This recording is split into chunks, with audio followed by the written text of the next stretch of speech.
Most of the poems in the anthology are by those who've served in Afghanistan, but many readers will find the words of a 15-year-old girl from Swindon among the most affecting.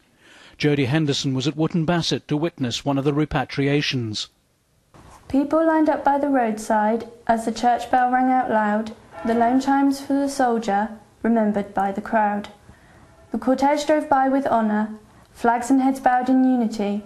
Respect for his ultimate sacrifice was present for all around me. The grief of the people, the emotion of the day, I couldn't continue taking photographs, couldn't capture the pain this way. The silence was overwhelming, I didn't want to cry, but I found it so unbearable, witnessing a family's goodbye. A stranger passed me a tissue, she noticed my upset. That day in Wootton Bassett, I will never forget. I think it sort of really hit home to me about sort of the war that's going on and how many people are actually dying and coming through Wootton Bassett. And I found that bit was quite hard for me, so I tried to include that sort of in my poem. A young army captain wrote this after a 19-year-old colleague was killed in a suicide car bomb attack. There'll be no extra drill now, no PT and no bull, no stagging on in barracks or going on the pull, no griping from the sergeant, no scoff in the canteen. You've done your final duty, your record is true and clean.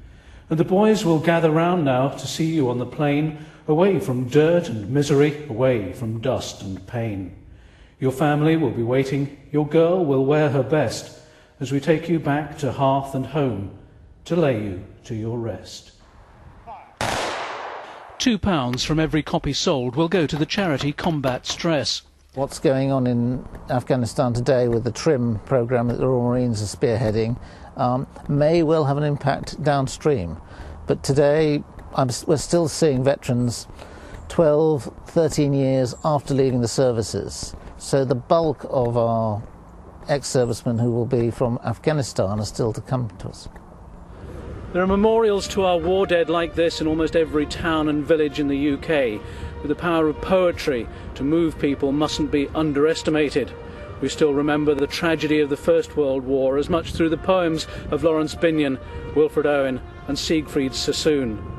Whether the poems in Enduring Freedom have such lasting resonance, we won't know. In the meantime, they can provide practical help for those whose lives have been damaged by the war. John Andrews for the West Country Tonight.